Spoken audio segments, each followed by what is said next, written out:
When it comes to industry sectoral breakdown, manufacturing is still number one. Professional and technical services is a close, runner-up that we see here, as we have seen last year. Healthcare is number three. Number of victims per healthcare is actually increased a lot. There are two interesting, industries that came up on the ranks. One is the construction. Construction was not, as high as this one last year. The other one is wholesale trade that we start to see, on the top ranks of industries targeted by the ransomware groups. And actually, let me show you this. Let me show you the year-over-year change in ransomware victims. The wholesale trade, you can see that it increased 2.9%. Then we have the construction, healthcare, almost increased 1%, and finance and insurance that went down. The reason that finance and insurance went down is that these big ransomware groups like Black Kite and Alpha, they had enough resources and infrastructure to target finance companies, financial companies, insurance companies. But these new players, they don't have enough resources. They don't have negotiation panels. They don't have those sort of things. So we see this change, but there is a impact of the Clop's mass exploitation of Cleo vulnerabilities, and that impact actually skipped these numbers.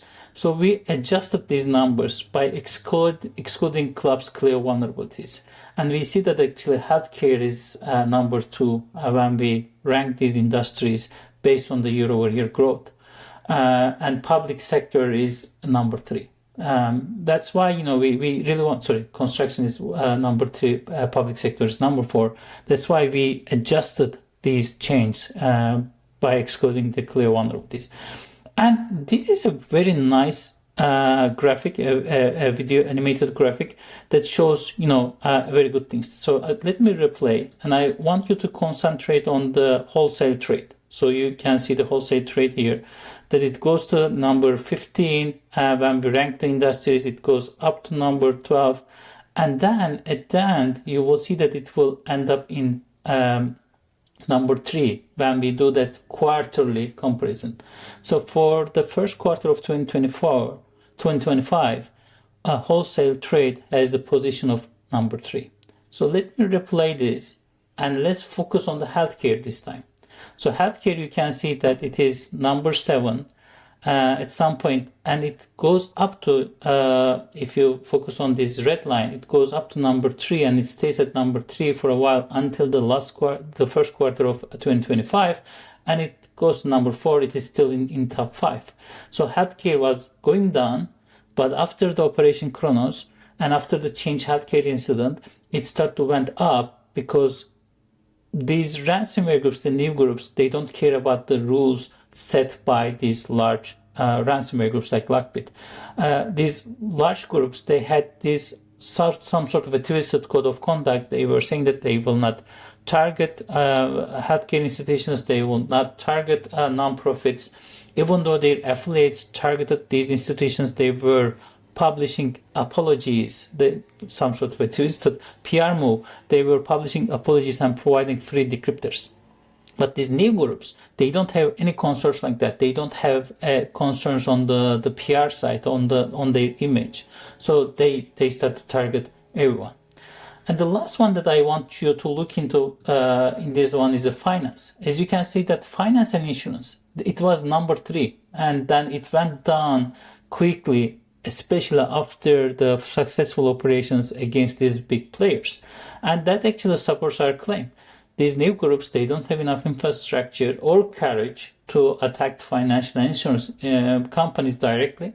They, go after their vendors, and I will talk about that. But they do not directly target these industries, and that's why we see that finance and insurance going down. But now these ransomware groups, they start to have more and more money, and we will see this finance and insurance will go up again in the following quarters. And we can see that impact when we look into the industries for these different annual revenue segments. For instance, when we analyze the company's victims with an annual revenue below 20 million, we see that professional and technical services is number one, and the manufacturing is only 17%, and we start to see healthcare and construction here. As I said, on the construction part, contractors are the main targets.